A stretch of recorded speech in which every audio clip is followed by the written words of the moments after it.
welcome you to the show with the latest incarnation of one of the biggest franchises in the history of entertainment. Over 35 million copies of the series have been sold worldwide, and now it appears for the first time ever on the PlayStation 2. Ladies and gentlemen, get ready to dive into the wondrous world of Final Fantasy X. From the outset, the Final Fantasy series has set the standard for role-playing games, and this edition is no exception, highlighted by astonishing visual effects that appear as if they've been lifted directly from a mega-budget Hollywood production. More importantly, there are several refreshing updates. For instance, the characters can now talk. Being a Guardian's tiring. You handle yourself pretty well. You got talent.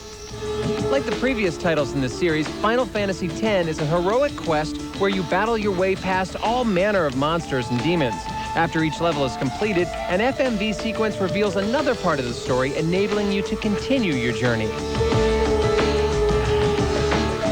The primary plot this time deals with Titus, a shaggy-haired sports celebrity who is hurled 1,000 years into the future.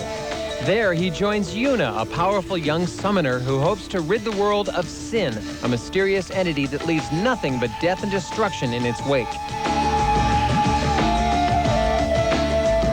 Probably the biggest change here involves the battle sequences. The active time battles have been abandoned in favor of a more interactive, turn-based engine where selecting the right people for the right situations is the key to success.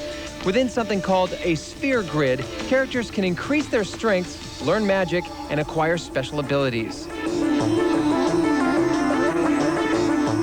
The map system has also been altered. No longer will you roam aimlessly in a vast environment trying to figure out where to go next.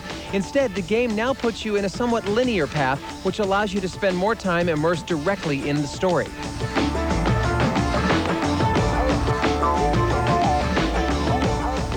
On the downside, the camera system could use some tweaking, and the linear storyline is perhaps too rigid for its own good. Plus, we quickly grew tired of the added minigame called Blitzball. Though unique in some respects, it didn't really work with RPG controls, so we avoided it for the most part.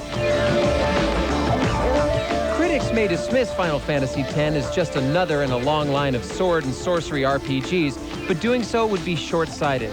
A beautiful blend between compelling gameplay and a thoughtful, intelligent story makes this a contender for Game of the Year. Now, if only they could have made a better film.